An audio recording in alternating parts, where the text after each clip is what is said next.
Good morning, MPC. Ito ang Laging Handa Press Briefing. Kasama na natin si Presidential Communications Secretary Martin Andanar. Good morning, sir.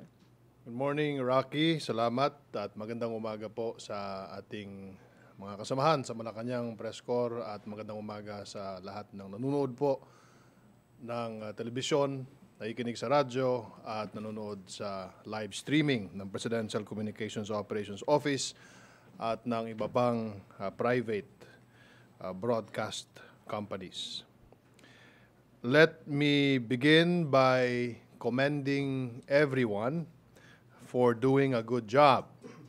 The World Health Organization recently cited the Philippines as one of the countries that had not reported a new case of the coronavirus disease for more than 2 weeks now. This is no time to celebrate, however, though as there is still much work that needs to be done. In some parts of the globe, local transmission has been prevalent. We thus cannot let our guards down and lull ourselves into complacency.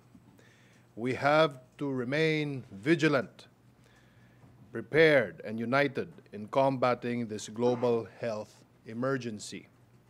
Simply put, we have to be laging handa, always prepared, from knowing the alert levels to safety precautions and preventive measures, plus government interventions. To talk about this and more, we have representatives from the Department of Health, the Department of Foreign Affairs, Overseas Workers Welfare Administration, and the Bureau of Immigration. Ladies and gentlemen, I would like to welcome our resource persons. From my far right is Ma'am Dana Sandoval of the Bureau of Immigrations. Next is ASEC Rosario Vergere of the Department of Health, followed by Administrator Hans Kakdak, OWA, and Assistant Secretary Ed Menyes, who just got back from his post in Japan, from the DFA. Unahin po natin ang ating spokesperson ng Bureau of Immigration, si Dana Sandoval. Ma'am, the floor is yours. Good morning. Good morning. Magandang umaga po, Sec Martin. Of course, to our representatives from the Department of Foreign Affairs, ASEC Ed Menyes, the Department of Health, ASEC Rosario Vergere, OWA Administrator Hans Kakdak, our PCOO team, and of course, our friends from the media. Good morning. In behalf of Bureau of Immigration Commissioner Jaime Morente, we are joining you this morning in this Laging Handa press briefing to clarify details about the recently implemented and expanded travel bans, which affects 4 countries. Said travel bans have been implemented following directives from the Office of the President as recommended by the Interagency Task Force for the Management of Infectious Diseases. I will give you a quick rundown on the timelines of said bans, and later on I will discuss existing bans that we are currently implementing, as well as clarify some of the frequently asked questions about these. On January 24, the BI started denying applications for visa upon arrival for Chinese nationals coming from Wuhan province following the temporary cancellation of the Civil Aeronautics Board of all direct flights from Wuhan City to the Philippines. On January 28, the issuance of the visa upon arrival for Chinese nationals was suspended in an effort to slow down the arrival of Chinese tour groups. On February 1, the BI implemented a ban on foreigners from Hubei province following an order from the President to stop the entry of all visitors from Hubei. The following day, on February 2, the President ordered an expansion of the travel ban to include the entire People's Republic of China and its special administrative regions, which are Hong Kong and Macau. On February 10, the BI implemented the expanded travel ban, which includes Taiwan, as confirmed by the Secretary of Justice and the Department of Health. On February 14, the BI implemented the full lifting of the travel ban to Taiwan as ordered by the Office of the President following the recommendations from the IATF EID. On February 18, the BI implemented the lifting of the travel ban for Hong Kong and Macau OFWs, student visa holders, and permanent residents. On February 26, the BI partially implements a travel ban to South Korea and allowed only OFWs, students, and permanent residents to travel to South Korea. On February 28, the BI fully implemented the travel ban to South Korea. To sum things up, we are currently implementing travel bans for 4 countries. First is for China, for arriving passengers, all foreign nationals coming from China within the last 14 days. Exemptions are Filipinos and their spouse and children, foreigners with Philippine permanent resident visas, and members of the diplomatic corps. For departing passengers, all Filipinos, regardless of visa types, are not allowed. For transiting passengers, not allowed. For Hong Kong and Macau, for arriving passengers, all foreign nationals coming from Hong Kong and Macau within the last 14 days. Exemptions are Filipinos and their spouse and children, foreigners with Philippine permanent resident visas, and members of the diplomatic corps. For departing passengers, all Filipinos with exemptions, Filipino holders of permanent resident visas, excuse me, student visas, or OFWs. For transit passengers, also not allowed. For South Korea, for arriving passengers, all foreign nationals coming from North Gyeongsang Province, Daegu, and Cheongdo within the last 14 days. Exemptions are Filipinos and their spouse and children, foreigners with Philippine permanent resident visas, and members of the diplomatic corps. For departing passengers, all Filipinos with exemptions of Filipino holders of permanent resident visas, student visas, or OFWs. For transit, it is allowed as long as it does not transit through North Gyeongsang Province, Daegu, and Cheongdo. We are clarifying that it is not a total ban for foreigners coming from South Korea, but rather a selective ban for aliens coming from North Gyeongsang Province, Daegu, and Cheongdo. However, Filipino tourists bound for Korea will temporarily not be allowed to depart.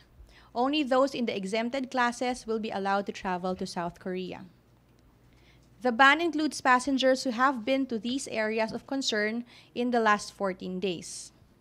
The BI has also sent a notice to airlines and shipping agents requiring them to screen passengers before boarding to restrict the arrival of aliens who have visited China, Hong Kong, Macau, and parts of South Korea in the last 14 days. The BI again urges everyone to temporarily refrain from unnecessary travel and to bear with the government as this measure is being implemented. Commissioner Morente is appealing to the public for their understanding as these sacrifices are being implemented by the government to ensure that the country is protected from COVID-19. Moving forward, the BI is ready to implement further policy changes relating to foreign travel as deemed appropriate by the Office of the President as recommended by the IAFT EID. Thank you very much and a blessed day to all.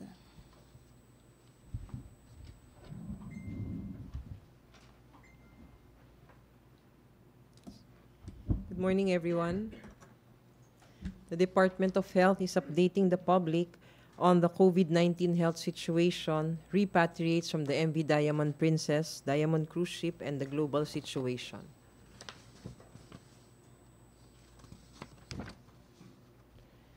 The Department of Health reported that as of today, there are now only 43 patients under investigation. 13 would be coming from our New Clark City repatriates, admitted here in our various health facilities. A total of 592 patients have already been discharged. The decrease in the number of patients under investigation being admitted is a welcome news to all.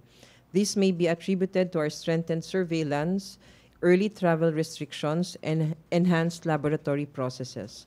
But this is not enough reason to let our guards down. The DOH will continuously assess the situation and improve its surveillance protocols based on evidence and further developments, our Secretary explained.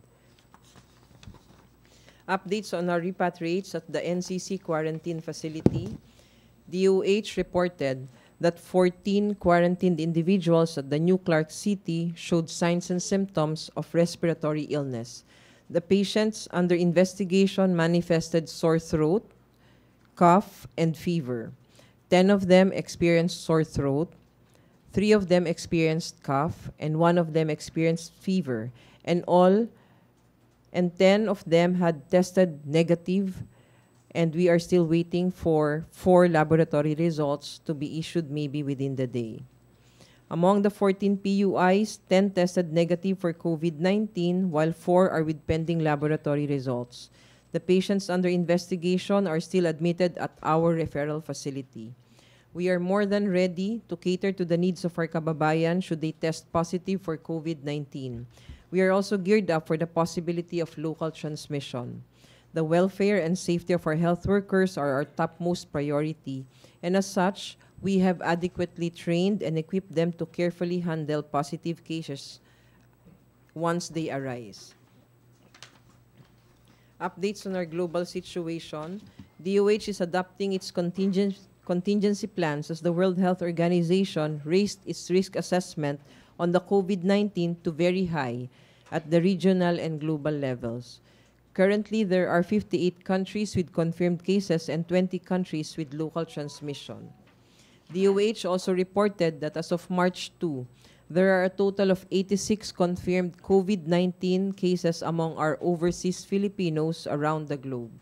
Japan recorded the most overseas Filipino cases with a total of 80, from which 48 are still admitted and 32 had been discharged already, followed by UAE, Hong Kong, and Singapore with 2 cases each. The most recent case was a 41-year-old Filipina who was admitted to a health facility in Singapore. The Philippine government has already repatriated 10 overseas Filipinos from the MV Diamond Princess cruise ship who were initially positive for COVID-19 and were later discharged after their recovery.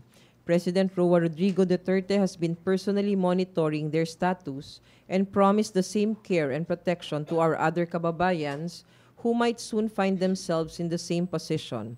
He is keen on ensuring our fellow Filipinos' health and safety wherever they are in the world, the health chief remarked. So that is our updates for today. Administrator Kakna. Sige. Sa akin, brief lang. Una, 3 slides. Una is an update on the COVID-19 relief assistance that we've been giving to stranded, affected OFWs here in the Philippines. So, wala ba? But anyway, total amount released as of March 2, 7 a.m., 84,480,000, covering 8,448 OFWs. So most of them from Hong Kong, and then Macau, China, then Taiwan. Yung Taiwan was just for a brief period of time, no? But nevertheless, some of the OFWs, we also provided the 10,000 pesos livelihood assistance. So yan yung totals as of 7:38 a.m. Okay. Next slide is, or the next 2 slides would cover yung 400 plus Diamond Princess seafarers currently quarantined in New Clark City. So the first is the decision of the OWA Board of Trustees last week, and there were 4 points decided upon by the OWA Board. Una, the OWA Board recognized the one country team effort, and we're thankful of the one country team effort by the Philippine Embassy in Tokyo, Philippine Overseas Labor Office, as well as the OWA in preparing the Diamond Princess seafarers for repatriation home. In fact, the OWA personnel involved in this repatriation effort, together with the one country team are currently in quarantine in Tokyo kasi nga they directly dealt with the Diamond Princess seafarers. Second is the provision of 10,000 financial assistance to each returned Diamond Princess seafarer. Third is the provision of transport assistance from Manila to the home region for each MV Diamond Princess seafarer. And then for those who wish to permanently stay, so there will be a 20,000 peso livelihood grant on top of the financial assistance provided for those who wish to permanently stay in the Philippines. So numbers 2, 3, and 4 shall be given after the seafarer completes the mandatory 14-day period, quarantine period. And in this connection, we issued an advisory, which is the third visual. We issued an advisory also upon advice of our chair in the Interagency Task Force, the DOH, that we issue an advisory about completion of the 14-day quarantine period, just to make sure that our seafarers in the MV Diamond Princess complete the 14-day quarantine period. So yung assistance po and transport assistance will be provided upon completion of the 14-day quarantine period for the protection of their communities, their families, and themselves. So yun lang po. Thank you. Can we have ASEC Menyes, please? Magandang umaga ho sa inyo lahat. And katulad ng iba, update lang ho nung since Monday last week kung ano ang ginagawa ng DFA with regard to the COVID issue. May mga slides. So, katulad ng kwento ng mga kasama natin dito. With regard to the MV Diamond Princess, the 14-day quarantine period started on the 25th of February after they were 445 repatriates were successfully brought home. And as was also mentioned by OWA Administrator Hans Kakdak, aside from the 13 persons who were on board the flight from the DOH and the DFA, meron din hong 18 na kasamahan mo namin sa Philippine Embassy, composed of DFA, OWA, and POLO labor personnel who volunteered. Nakahazmat ho sila buong araw, tumulong ho sa pag-disembark ng mga kasamahan ho natin sa MV Diamond Princess. So we'd like to also, of course, recognize their efforts in helping to ensure the successful return of our kababayan. On the 28th of February, naglabas din ho ng public advisory ang aming consular office with regard to all Filipinos who are affected by, in one way or another, by the COVID issue and are not able to appear for their confirmed appointments. So, meron hong pinalabas na advisory na lahat ho ng affected will be able to be accommodated by the Office of Consular Affairs within 30 days of their missed appointment. With regard to the monitoring of overseas Filipinos abroad, may mga binanggit na rin ho ang ating mga kasamahan dito, but we will focus on certain countries which are showing the most activity with regard to COVID cases. Unang-una ho, yung South Korea. The latest data that we have is that they now have 3,736 confirmed cases and 18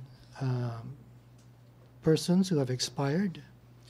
The total number of Filipinos in South Korea as of January this year is 60,139 Filipinos.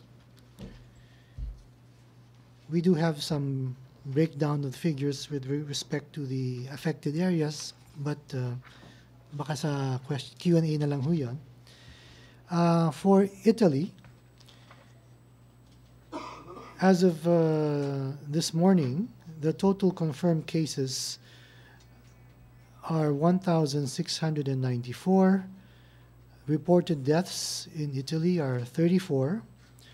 The number of Filipinos in Italy as of January this year is 161,885 Filipinos in Italy. I must also mention that both for South Korea and Italy, as of current information, wala pa naman hong Filipino na na-identify as either PUM, PUI, or COVID positive in both South Korea and Italy.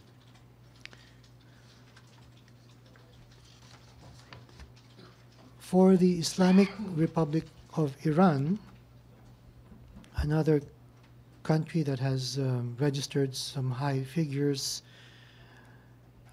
total confirmed cases as of this morning, 978. Reported deaths are 54. The number of Filipinos in Iran as of January this year is 1,181 Filipinos. Again, wala pa rin hong report na may Pilipinong identified PUM, PUI, or COVID positive sa Islamic Republic of Iran. There are two other countries that I will be updating on, basically Singapore and Hong Kong. At nabanggit na rin ho ni Asik Verkeire. So for Singapore, 106 confirmed COVID-19 cases. No deaths as far as I am aware as of this morning. In Hong Kong, 95 confirmed COVID-19 cases and 2 confirmed deaths. Filipino population in Singapore is a little less than 200,000 Filipinos. Sa Hong Kong naman po ay 244,333 Filipinos. In Singapore, as was reported by Asik Vergere, and for Hong Kong, both apparently now have 2 confirmed COVID cases na Filipino. So, yun lang po ang updates namin for the past week. Maraming salamat. MPC questions, Raymond Tinasa. Then Jillian and Tina. Doon lang kay Ma'am Dana. Ma'am, so yung sa arrival ng mga Korean nationals or foreign nationals from South Korea, ay yung nagagaling sa yung 3 spots Yes, they po. go. Ma'am, do you have a way para ma-confirm or ma-trace kung if they did not actually come from that place pero galing sila ng South Korea? Actually, yan yung naging difficulty natin in implementing dito sa arriving. Because what's particular about this travel ban, it's not the entire country ng nakaban, but only selected areas ng South Korea. Unlike for the past bans for China, Hong Kong, and Macau, alam natin na once galing dun sa port na yon, automatic hindi natin papayagan pag may travels within the last 14 days. This one, it's not the entire South Korea. So what we did is through the interagency is we coordinate with the South Korean government, and they pledged to issue a certification to know if that person, that foreign national, is coming from those areas. But temporarily, habang wala pa po yung ganoong mechanism, we are looking at the resident registration certificate or the national ID of the foreign national for us to know kung nanggaling po siya doon, kung yun yung kanyang address. Thank you. Anyone siguro from our guest? With this trend, lalo sa pag-shoot up ng cases of COVID-19 in Italy, Middle East, Islamic State of Iran, so we are expecting also of imposing same travel ban with these now newly affected countries?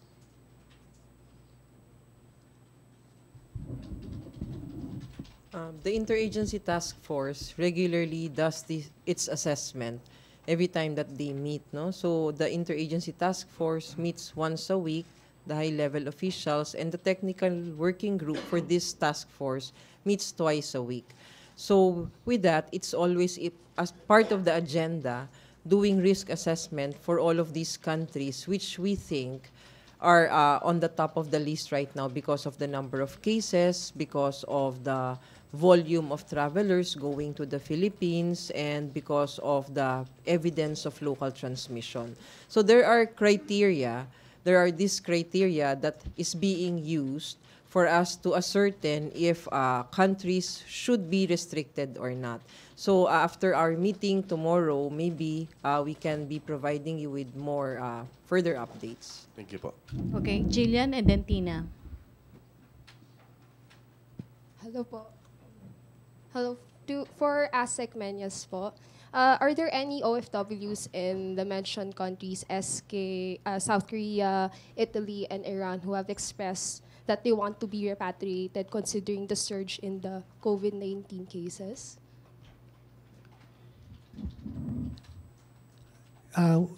If we're speaking of OFWs in particular, maybe OWA would have a better information on that. But in general, yung OFWs, I know on media, meron hong mga interviews with Filipinos in some of these countries, and the responses have been varied. I'm sure that they are very concerned about their health, pero the posts in the countries are continually monitoring yung mga needs ng ating mga kababayan. Kaya meron silang mga advisories with contact numbers. So, based on mga tumatawag, malalaman din natin kung ano yung level of assistance required or needed from our overseas Filipinos. I would imagine that depending on the severity of the situation, some may feel that they would want to go home, and the others, perhaps not. So, yun ho ang trabaho ng mga foreign service posts, to monitor continually what the situation is on the ground and to report to Manila so that the IATF can consider all this input and make recommendations and perhaps some decisions. So there's still no any Filipino that has reported to the embassies here who want to be repatriated? I can speak of,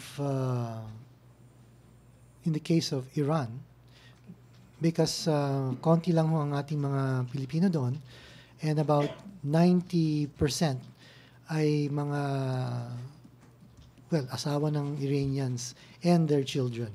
So there are very few OFWs in Iran, and last I heard, well, before the surge in the number of cases, wala pa naman hong nag-indicate na gustong umuwi.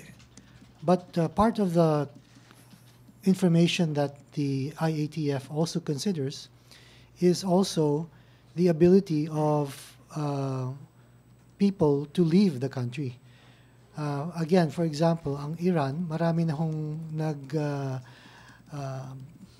travel restrictions from the neighboring countries on travelers from Iran. So as far as I'm aware, there are only maybe 3 airlines that still continue to fly out of Iran, and there are no direct flights between that country and the Philippines. So automatically, may parang process of screening by the mere fact na wala nang lumilipad. But in the case of South Korea and Italy, because of the large numbers of Filipinos, I'm pretty sure na merong mga kababayan tayong nag-iisip na talagang umuwi na, lalo na kung affected sila by other factors. Tina, then Evelyn, Alvin, and Pia. Tina Panganiban Perez po from GMA. For anyone, may possibility po ba na ma-expand yung travel ban sa South Korea to cover more areas or to cover the whole country? That was part of the agreement during the last interagency task force meeting. Part of the agreement was within 48 hours, it would again be reassessed if needed to cover the whole of South Korea. Because as you remember in our interagency task force resolution, the decision was just to ban selectively the Gyeongsang province, including Daegu and Cheongdo. But after 48 hours, as agreed upon, they would be reassessing. So maybe tomorrow, during the IATF meeting, that's part of the agenda. Ma'am, Asek Berhere, may mga reports po kasi ng reinfection in other countries. Ano po yung maybe precautions ng DOH na pwedeng ibigay sa atin? Or confirmed po ba na may mga positive na nag-recover na may sakit na ulit? There are already 3 countries which has reported these cases of reinfection. And accordingly, with the reports that has been issued, you can read through those articles that they are saying that it still needs further study. Because as we all know, this novel coronavirus, that's why it's novel, it's something new. So we need a lot of science, a lot of evidences so that we can provide definite answers to our questions for now. Because as it is evolving day by day. So we just take note of that. And whatever we are doing here in the Philippines, let me just tell you that there is still no case such as this here in the Philippines. We have adequately prepared if and when this thing happens to us. And we have doubly ensured, especially those who are coming from abroad, those affected areas, that they be monitored and quarantined. Last na po, for OWA Admin Kakdak. Sir, meron po bang projected job losses tayo? Because just last week, PAL let go of 300 employees, partly because of COVID-19. So meron na po bang pag-aaral yung DOLE, OWA, kung may mga OFWs po tayong mawawalan ng trabaho because of the disease? Wala naman. The one thing that I can share right now is we're monitoring the situation of workers in Macau. Some of them have been placed on forced leave. But the Consulate General's Office and the POLO, OWA Welfare Officer there, are in close touch with the Macau Ministry of Labor. And the Macau Ministry of Labor is fully aware of the situation at ginagabayan din ng Macau Ministry of Labor yung mga kumpanya. The rights of the workers under Macau law, as well as the rights of the employers under Macau law. Also, we've been providing relief assistance to these workers who are meted a forced leave. So we've been providing relief assistance, basic necessities, food, etc. So we're assisting them at the moment. So far yan ang pinaka minomonitor natin mga sitwasyon. But other than that, we cannot foresee at this stage any significant job losses. On the contrary, the pool of foreign employers in these affected areas is greater than ever in the sense na nakita nila yung kalidad ng mga Filipino workers. Yung mga Diamond Princess seafarers, sabi ni Sec Bello nung isang araw, ino-nominate niya for the Bagong Bayani Awards kasi kung di nyo na itatanong, while everybody on that ship was on quarantine, they were asked to work and serve the 3,000 plus passengers. I'm not sure how we ourselves can take that kind of a situation. Naka-quarantine ka dapat, pero nagtatrabaho ka, naninilbihan ka pa rin. And so they serve beyond the call of duty. And more than ever, the quality of Filipino workers, domestic workers included, whether it's Hong Kong, Taiwan, or Macau, of course, cannot be overemphasized. Last point would be we are very much in touch with the DFA. kapag merong nananawagan o may kagustuhan ma-repatriate. One example is China. So since this outbreak began, we have always been in touch with the DFA. When someone calls the 1348 hotline in OWA, gusto mong umuwi, mostly in these places, China, and well, dati nung may ban, Hong Kong and Macau. But these days, it's still pretty much China. Pag may humingi ng tulong, we immediately endorse to the DFA kapag gusto nilang umuwi. Okay, Evelyn, Alvin, Pia, and then Mela. Good morning. Kay Administrator Kakdak, na-mention niyo po kanina 84 million for 80, so 10,000 each po dun sa... Pero dun po sa Diamond Princess na 400 plus, meron pong 10,000 na relief assistance. Yes. Ano po yung transportation from... Saan ho papunta yun? Transportation from Manila, well, maybe New Clark City to their home region. Dito, domestic. Domestic, sir. Yes. Sir, yung how about yung sabi niyo kung gusto nila mag-permanently stay? Gusto nila mag-permanent, yung livelihood benefit, it's there anyway. It's an existing program. It's the 20,000 peso Balik Pilipinas, Balik Hanap Buhay livelihood grant. Grant po yan. After a entrepreneurial seminar, submission of business plan, and a site inspection. So, yun po. So ito po in-offer hindi lang sa Diamond Princess, pati po yung naunang 8,448 kung gusto rin nila magstay. Yes, So, of course. It's a long-standing program. You're right. Kapag merong gustong mag-permanent, kumbaga resident or stay na dito sa ating bansa, of course, hindi sila resident, they're citizens. So we will provide them this livelihood benefit. And I think we also need to emphasize that in the case of the MV Diamond Princess, nasabi na nung manning agent nila, yung Magsaysay Group, that all of them will be rehired. So they really have the genuine option of whether or not to keep themselves employed or livelihood na dito sa ating sariling bansa. So hindi dim ang prospects nila. Kasi sabi ng manning agent mismo, they can go back on board. Thank you, sir. Okay, Alvin, and then Pia, Mela.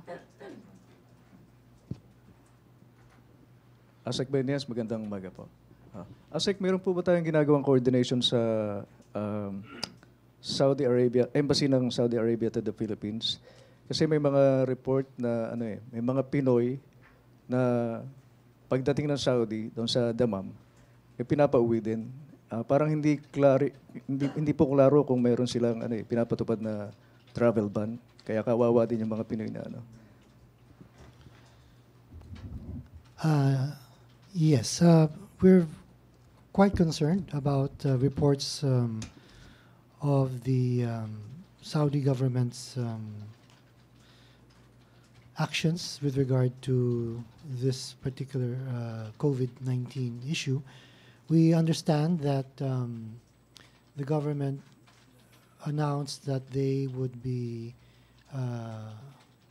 rejecting, or the Umrah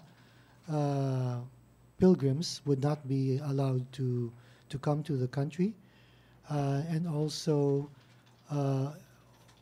tourist visas would not be issued to those countries where the COVID is found. Our embassy in Riyadh, of course, is closely monitoring the situation. At yun nga, may mga reports din na maski yung hindi covered ng Umrah or tourist visas ay may mga reports na hindi nga sila pinapapasok sa bansa. So all this information is being processed by the embassy, and they're looking into these reports. I can only imagine that because of the action taken by the Saudi Arabian government, perhaps may mga lag time or misunderstanding with regard to the scope of their own regulations.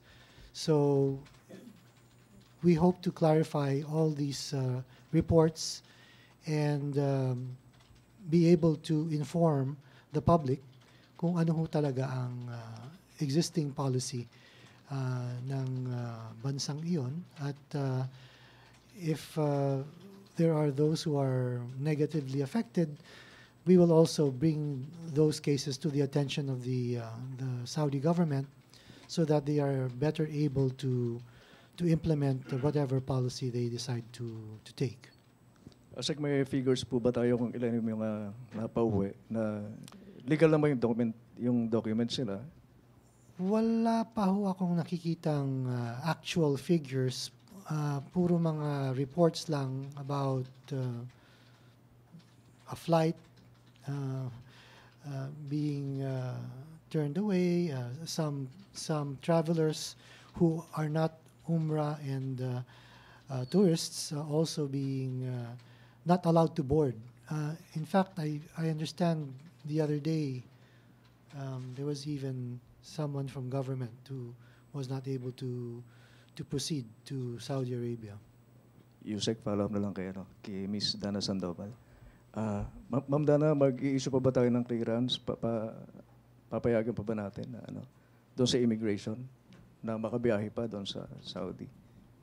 Sa ngayon po, until makatanggap po tayo ng clear information if there is a travel ban indeed dun sa Saudi natin, ongoing pa rin po yung pag-clear natin. But once we receive clear information po kung talagang meron na pong travel ban, then definitely, I'm sure even at the airline counter, hindi na rin po maboboard yung mga Filipino nationals going there. Okay, Pia, Mela, Trixie, and then Ace. Kay ASEC Vergere po, ma'am, the WHO has commended the efforts of the Philippine government in containing the coronavirus. But what are the chances po that there are unreported or undetected cases of coronavirus in the Philippines? We can never be sure, no? We are not really certain as to if there would be any undetected coronavirus in the Philippines. Kaya nga po, pinag-iigting natin yung surveillance natin eh. Kaya nga po, pinag-iigting natin yung pagmamonitor natin para magkakaroon tayo ng at least that comfort, no, na sinasabi natin na pwedeng magkaroon, pero ito, we are strengthening our surveillance and we're trying as much as possible to identify cases, persons under monitoring, patients under investigation, isolate them, and then tignan natin, no? But definitely, we are guarding our ports. Our local governments are doing their efforts also in identifying and trying to monitor all of these persons that should be monitored.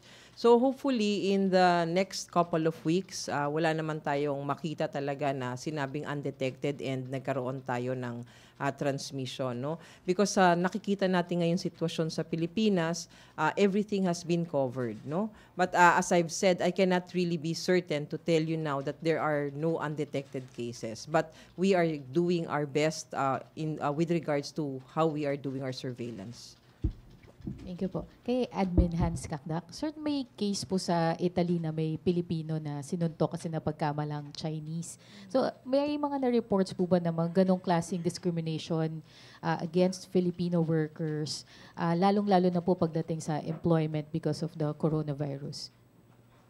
Wala naman. Of course, we're working with the DFA with regard to the case nga na allegedly na assault on discriminatory grounds.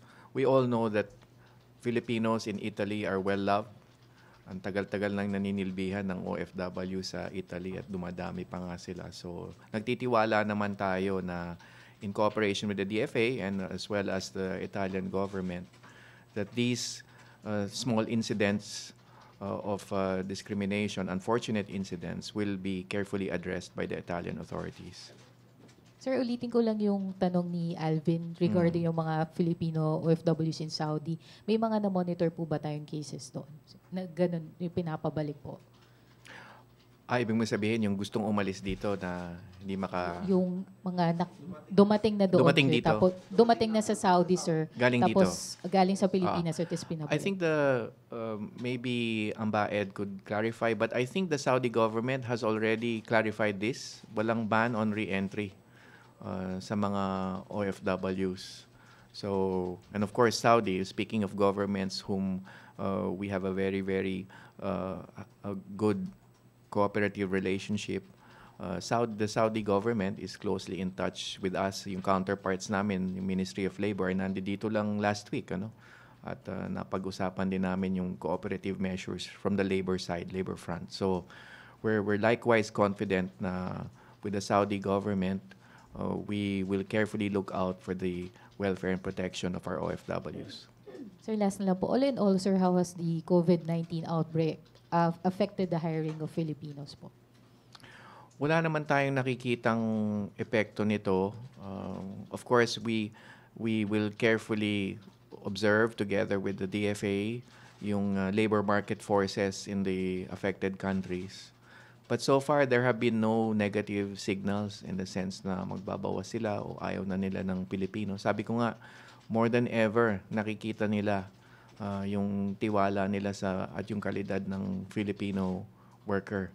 Korea, for instance, we have a government-to-government hiring program. It's a long-standing, maybe 16, 17-year-old G2G program with the Korean government, and the hiring of around 25,000 Filipinos who are already there.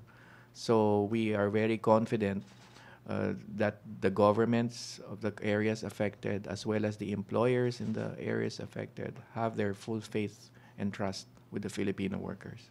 Thank you, sir. Okay, last 6.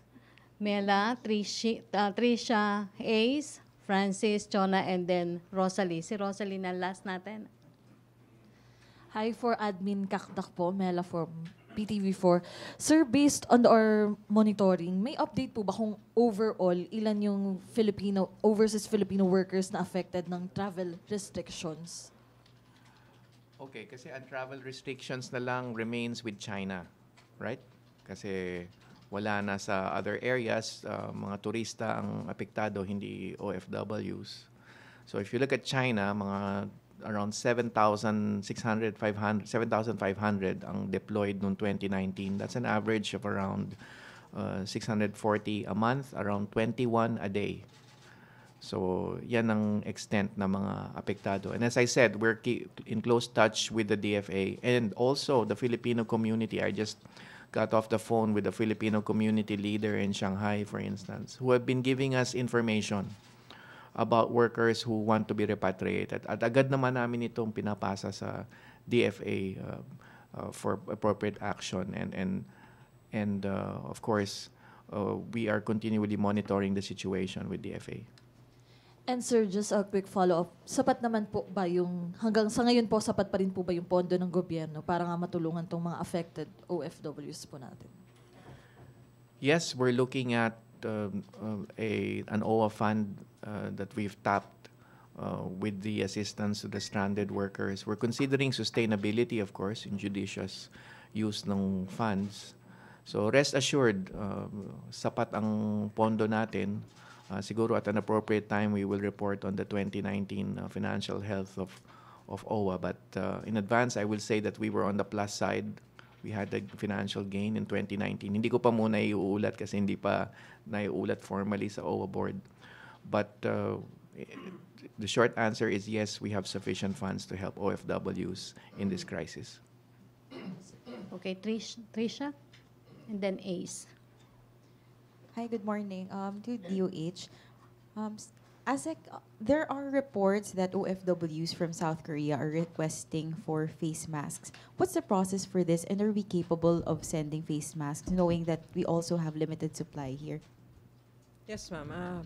Actually, this kind of request will be forwarded to the Office of the Secretary, and then we respond to them. But as it is, as we speak right now, yes, you are right. We are having challenges in our sustainability for the supplies of these face masks. We already have received commitment coming from the Department of Trade and Industry that they would be providing us with weekly supplies of this face mask for our medical workers. We also are now in direct coordination with one of our local suppliers in Bataan, wherein the supplier already has committed also that he can do the production. So right now, we are still challenged, but we have existing supplies which would last and adequate for our medical workers. But if and when this situation would heighten up, that's the time, no, that we would be really needing more of these supplies. That's why it was really the commitment coming from the cabinet meeting, where the DTI has already committed to assist the Department of Health in this challenge that we have. So if ever our overseas Filipinos coming from abroad who are requesting for supplies, I don't know if we can accommodate this kind of request for now, because as I've said, our existing logistics are just enough for our medical workers. Thank you, ma'am. To Admin Kakdak, sir, I'll just clarify, yung magiging sakop nung bibigyan ng assistance, those Filipinos affected by the travel ban, all countries na meron po tayong travel ban, tama po ba? That's right. So, wala nang travel ban sa Hong Kong, Macau, Taiwan. So, meron pa rin sa China. So, we're still continually providing assistance to stranded OFWs in China, to China. Siguro, i-announce ko na rin kung saan kami nagdi-distribute ng releases. Nasa Cuneta Astrodome kami ngayon, this week. Nasa Pasay area kami this week. Cuneta Astrodome until Wednesday, and Pasay City Hall Thursday, Friday. I hope I got that right. Pasay City. Thank you. Okay, Ace, and then Francis, Chona. Sa DOH po, nabanggit last week na pag-aaralan natin yung possible lengthening nung quarantine period, kasi nga yung incubation period, sinasabi nila baka more than 2 weeks po, di ba? Meron po ba tayong change dun sa aspektong yun, o 14 days pa rin po? Sa pagkakasabi natin, sir, no, na itong sakit na ito, this is evolving. Kaya marami na ring eksperyensya at saka mga obserbasyon ang naitatala for these past weeks galing sa mga ibang bansa. And they are nga saying na humahaba daw yung incubation period, and one even published na humaba ng 27 days ang incubation period. That's why nung inuwi po natin yung ating mga kababayan galing sa MV Diamond Princess, government thought it best na magulit sila ng quarantine period nila para tayo ay sigurado. Ngayon, kung hahabaan pa natin itong additional 14 days nila, we will know as the days pass. Basta ngayon, sa alam natin, meron ho tayong ginagamit, no, na pamantayan na binibigay na direksyon galing ng World Health Organization na until now, the working definition for incubation period is still 0 to 14 days. And we base it from there. Kung sakasakaling dumating ang araw or these coming days or weeks that they would be changing it and they would be extending it, and then susunod po kami dun sa guidance na ibibigay nila. Okay, salamat po. Sa immigration po, ano po yung travel guidelines naman sa mga tao paalis ng Japan? Kasi yung Japan, marami rin pong cases. Nagsara pa nga po ng schools, di ba? Well, sa ngayon po, wala pa po tayong ini-implement na travel ban from Japan, but that would be subject of the interagency meeting sa mga susunod po na araw. So, siguro, let's just monitor kung ano yung mga magiging result ng interagency meetings natin. And from that on, we would be implementing kung meron man po na malilift or ma-expand itong travel ban natin. Salamat po. Francis, Chona, and last natin si Rosalie. Hello po. Good morning po. Para sa DOH po, ma'am. Morning po. Ma'am, tatanong ko lang kung may update tayo dun sa mga additional quarantine facilities na na-mention nyo before sa mga past press conferences. Kasi sabi nyo meron sa Cebu, yun sa North, di ba po, meron rin. Kung sakali hong magkaroon tayo ng mga cases po, ma'am, dito ho ba dadaling yung mga pasyente, o right now ho ba yung mga pasyente na may COVID positive na sa mga local hospitals lang po ba sila? Sir, klaruhin natin, ha? So, sa ngayon po, wala na ho tayo dito sa loob ng bansa na COVID-19 positive. Nakaalis na po yung 2 na naka-recover, nakabalik sa kanilang bansa. At yung isa naman po ay yun yung pong mortality natin. So sa ngayon po, ang ating decision tool na ginagamit, sinasabi, kapag ikaw ay nanggaling or you had history of travel coming from these countries which we have restrictions, no? Katulad po ng China, kasama ang Hong Kong and Macau, tapos po yung sa North Korea nga po na Gyeongsang Province with Daegu and Cheongdo, ito po yung mga tao na pag bumalik po sila dito, at meron silang sintomas, sila po ay patients under investigation at doon sila ire-refer sa ating mga ospital. Kapag dumating po sila dito na wala silang simptomas naman, ngunit meron ngang history of travel to these places, they are now considered persons under monitoring.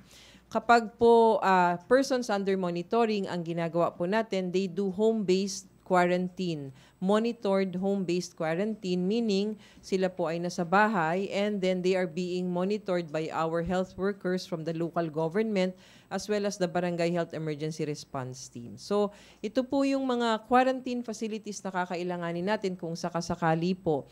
Ito po yung kapag may i-repatriate ulit tayo kung sakali, no? Na malalaking numbers na kailangan po natin sila talagang ilagay sa isang facility na magkakasama sila. But as of this time po, we are preparing for these facilities to be functional. Ang sabi nga natin, there is this instruction coming from our secretary that there should be one somewhere in Cebu, somewhere in Davao, another one, and then here, also here in Northern Luzon. Thank you po, ma'am. Salamat po. Okay, Chona, and then last, Rosalie. Kay Secretary and Dinar, sir. Good morning. Sir, sa Singapore, yung top government officials are donating their 1 month salary sa health workers. Is there any move from the palace to do the same? Can you repeat, please? Sir, yung sa Singapore, yung top government officials, they are donating their 1 month salary sa health workers. Is there any move from the palace to do the same? Wala pa naman sa ngayon. Wala pa. Thank you. Okay, thank you. Thank you, Chona. Rosalie? Ay, kay Asik Here po. Good afternoon, ma'am. Ay, good morning. Kinancel po ng DOT yun pong month-long mall sales po, no? Dahil po sa, kahit wala po tayong positibong kaso ng COVID, pero sa ibang bansa po, meron pong mga community transmission na. Meron din po bang balak bawiin ng pamahalaan yun pong pagkakonduct ng public gatherings na i-discourage or mananatiling pinag-iingat lang ang publiko? Ma'am, matagal na po tayo nakapaglabas ng advisory galing sa DOH and also we have advisories coming from DILG na nagre-recommend that po tayo, we encourage our kababayans na iwasan muna sana kung maipagpapaliban ang mga big crowd events. So kasama po yun dun sa mga advisories. Hindi ho tayo makapag-issue ngayon ng imamandato talaga na bawal kasi wala pa ho tayong local transmission. Kaya po tayo lagi nagpapaalala na sana wag munang, kung maipagpapaliban nga ang mga big crowd events, maaring gawin muna natin yan. And kung hindi talaga maikakansela, let's practice the universal precautions. Yun hong kailangan, meron pong mga ugasan ng kamay o di kaya yung mga sanitizer or alcohols around the area. Yung mga may sakit, wag nang pumunta doon. Kung hindi mapigilan, kailangan mag-wear ng mask kung ikaw ay may nararamdaman. Tapos of course, yung practice po natin ng cough etiquette at respiratory hygiene. Ang WHO ay tinaas po sa high alert yung risk assessment po noon tong weekend. So, ang mga first world country katulad po ng Australia, meron po silang tinatawag na mga emergency plan in case of worst case scenario. So, can you provide us details kung ano yung hakbang ng pamahalaan sakali nga pong magkaroon, sana naman hindi, ng community transmission? For example, are we going to close down schools, discourage use of public transportation, and yung pong pagkoconduct nga po ng public gatherings ay iwas muna? Yes, ma'am. Lahat yan ay mapag-uusapan through the Interagency Task Force. We will take each thing or each issue one at a time. Pero meron na ho tayong contingency plan. We are making ourselves prepared dito po sa eventuality na magkakaroon po tayo ng local transmission. Yun pong magsususpend ng klase, yun pong hindi pa sasakay ng public transport or even not attending public gatherings ay depende po yan sa magiging sitwasyon natin kapag dumating po yung panahon na yun. But definitely, we already have contingency planning. Meron na ho tayong preparations for this. We are trying to expand our capacity para po tayo ay maging capacitated to respond to this kind of situation. Lastly na lang po, sorry po sa kulit. Kasi last week, nauna po yung announcement nun pong partial travel ban sa North Gyeongsang Province. And then, parang Friday pa po na i-release yung pong formal regulation coming from the DOH or IATF. So nagkaroon ng confusion sa mga airlines, paano yun ipapatupad. Can you give us run through, paano ba yun? Kailangan mo ng pirmahan, magbobotohan ba yung mga member agency ng IATF? Meron ba talaga kayong checklist nung pagbago ipatupad o i-announce yung travel ban, kailangan pirmahan ni Pangulong Duterte? Sorry po, pero nagkakaroon kasi ng confusion, paano papatupad? Nauuna yung announcement, wala pa po yung formal regulation or rules. Actually, ma'am, nung nag-usap-usap po, no, at saka nakapag-desisyon dun sa Interagency Task Force last week, nagbigay naman po, and it was agreed on by all members during that meeting, na we have 48 hours na palugit para sa lahat ng ahensya para makapagpatupad. Kasi hindi naman ho agara na maipapatupad, especially for those we are wanting, no, to cancel flights, ay nasa ere na po yung ibang eroplano, hindi naman agad-agad maipapatupad. So, 48 hours were given to these national agencies to implement this travel ban, no, this temporary travel ban. So yun pong sinasabing hindi ho maipatupad dahil walang mga pirma and all.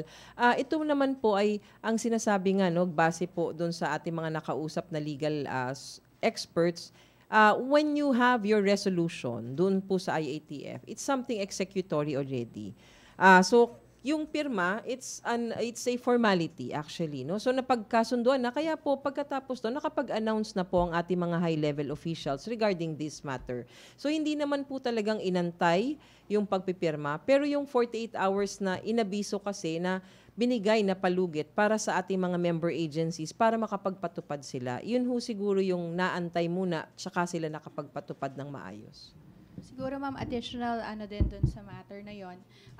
Just a clarification, we were able naman din to implement it immediately in travel ban natin. It's just that there was some difficulty implementing it on the arrival area kasi sa departure natin, as soon as it was announced, it was already implemented. But in the arrival area, there had to be, yun nga, dahil nandun pa siya sa loob ng 48-hour period, there had to be discussions on how to implement it. Like I mentioned earlier, it's very hard to screen kung sino yung galing dun sa mga specific regions na yon because it's not the entire country ang nakaban, selective yung ban natin. So we had to formulate or we had to discuss and coordinate with the Korean government to look for ways on how to screen efficiently and effectively itong mga passengers na dumadating.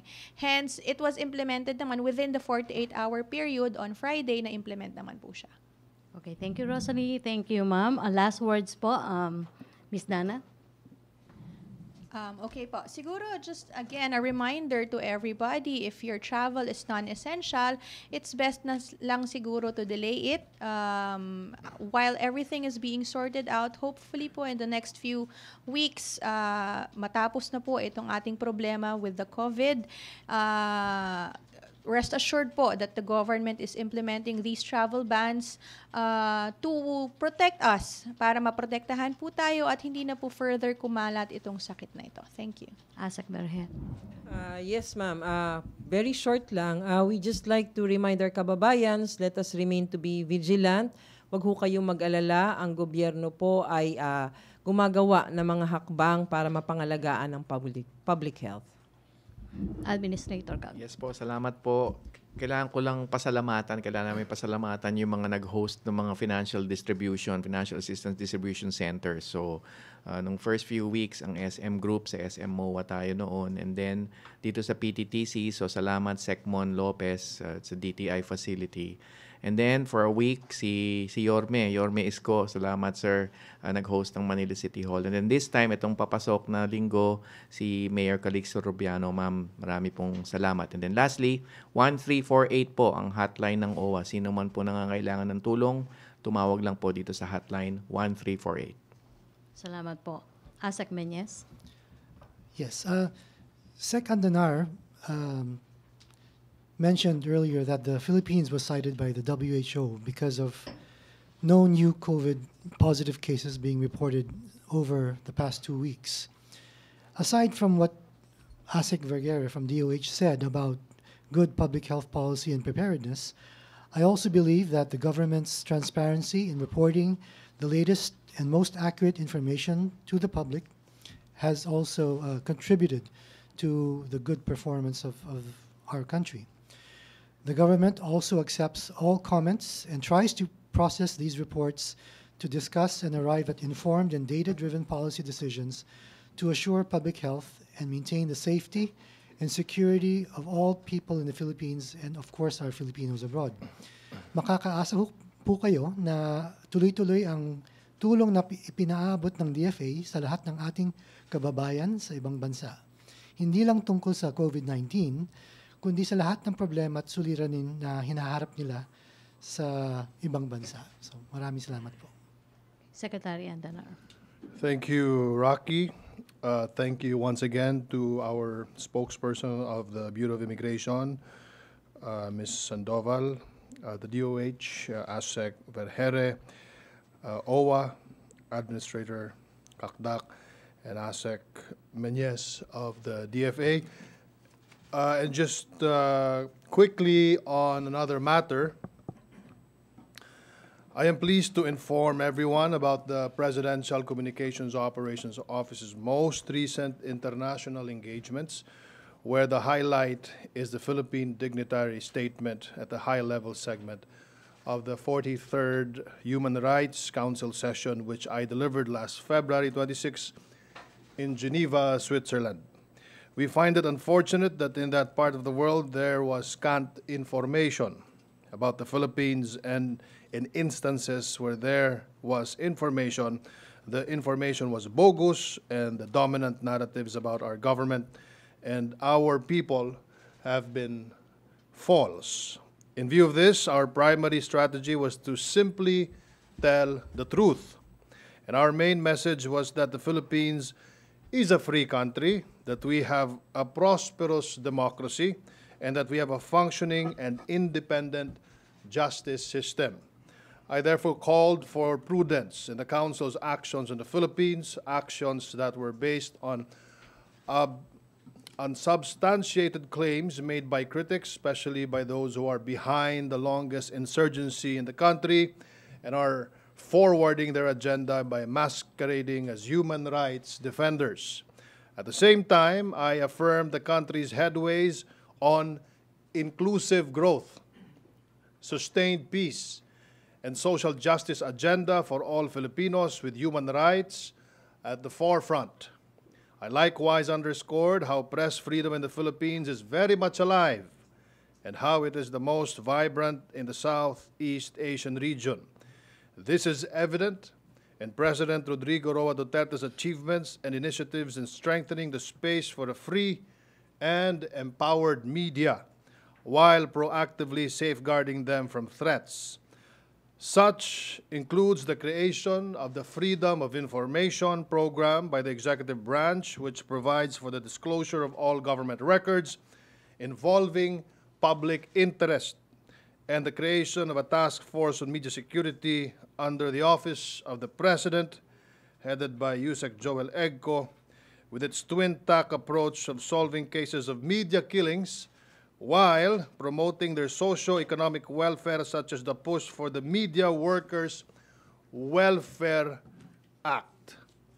In addition, I also discussed the verdict on the Ampatuan massacre verdict, considered to be the single deadliest assault on journalists, which saw the conviction of the key suspects last December.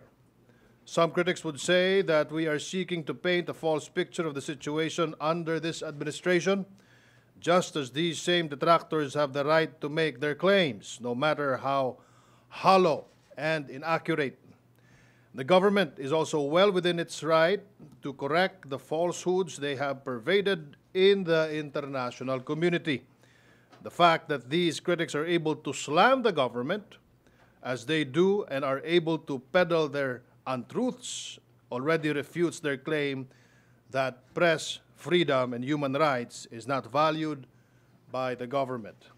The 43rd regular session of the Human Rights Council gave me the opportunity to demonstrate how the Duterte administration continues to engage constructively within the UN system in promoting human rights, notably on the UN Secretary General's call to action on a concerted approach to constructively advance human rights through practical and actionable solutions for meaningful results. The Human Rights Council was receptive to the Philippine dignitary statement, as I received favorable responses from the UN delegates as well as the Philippine Permanent Mission. And I thank Ambassador Evan Garcia for the assistance. Moreover, we reiterate that we welcome the UN Secretary General's call to move away from the naming and shaming approach that has led to politicized and arbitrary actions that offer no productive and concrete actions on the ground. This is important for a credible platform to discuss objectively the global and urgent issues on human rights without any ulterior motives. Outside of our activities in the UN, we had productive engagements with the international media, EU parliamentarians, diplomats, think tanks, human rights experts, advocacy groups, former local officials, the Filipino communities, and other dignitaries in Paris, Brussels, The Hague, London, and in Geneva. Our meetings and discussions amplified the milestones of President Rodrigo Roa Duterte, especially on the campaign against hard drugs and on media freedom, as well as how we have sought to combat disinformation about policies on these issues. We held separate film showing sessions of the anti-illegal drugs documentary film Gramo, produced by the Presidential Communications Operations Office, and presented the Presidential Task Force on Media Security Report on Media Freedom to each of the countries we visited.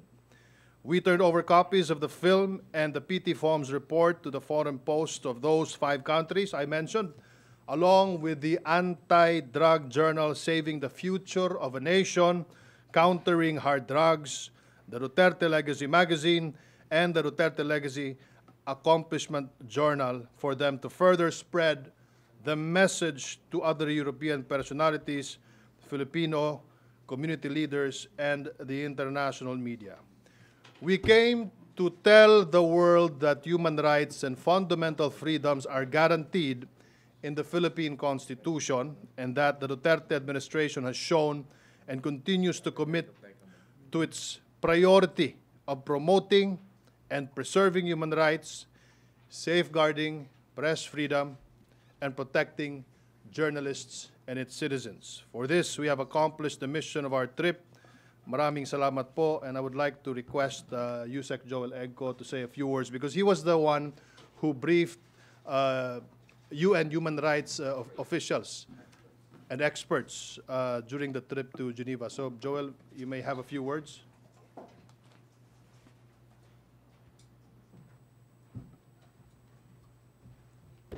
Thank you, Mr. Secretary. Good morning po, mga kasama.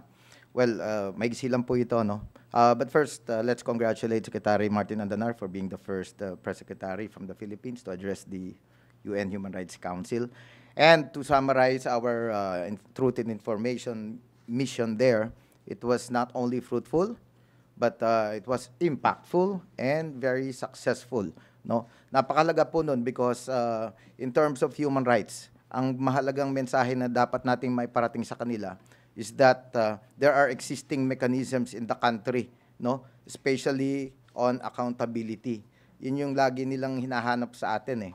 Diba? So, yes, I met personally with some experts there, including those from countries that, well, that are actually critical of the Philippines, no? Since last year. In fact, yung first mission namin, yung Iceland mismo, that filed the resolution last year, kinahinarap din po namin, no? So ito to provide context to these human rights experts, to give substance to our counterclaims, because traditionally in the past, napakahina or konti lang ang engagement ng Philippine government sa kanila. Kaya kung napansin ninyo, tama yung sinabi ni Secretary Dinar, bugbog na bugbog po ang bansa natin when it comes to the UN and other international bodies. But this time, they were so happy that those at the front line of these campaigns, no, For instance, I represented the Presidential Task Force on Media Security there, and they had no, alam nyo, nagulat din sila doon sa mechanism meron pala. Kasi from being touted as one of the deadliest countries for journalists, we now boast of being the only country in the world to have actually 49 court convictions of media worker killers. Hindi po ito nababalita before. So 49, 31 doon, yung sa Ampatuan Massacre. Tandaan niyo 31, hindi 32. Because yung kay Reynaldo Momay, inireport din natin sa kanila, yung missing, imbisigahan pa uli namin. Talagang tingnan namin kung saan namin pwede mahukay yung mga labi ni Momay, no, para mabigyan ng mahustisya, pati family niya. And besides those 31 convictions from the Ampatuan, the gruesome Ampatuan Massacre case, we also have 18 previous convictions of media worker killers. At lahat po ito, sinubmit po natin yung mga court record sa kanila. Yung mga 49 court decisions convicting those killers of our colleagues. No, we have always been at the forefront of the fight against impunity against our colleagues in the media.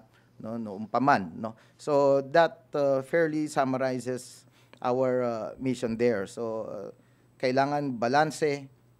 Ang call po ni Secretary Andanar noon, the mission was capped by his very powerful message to the council. No? Malinaw lang naman po ang sinasabi namin doon na hindi kami pumunta roon para magsinungaling. Malayo po yun para kami magkwento ng kasinungalingan.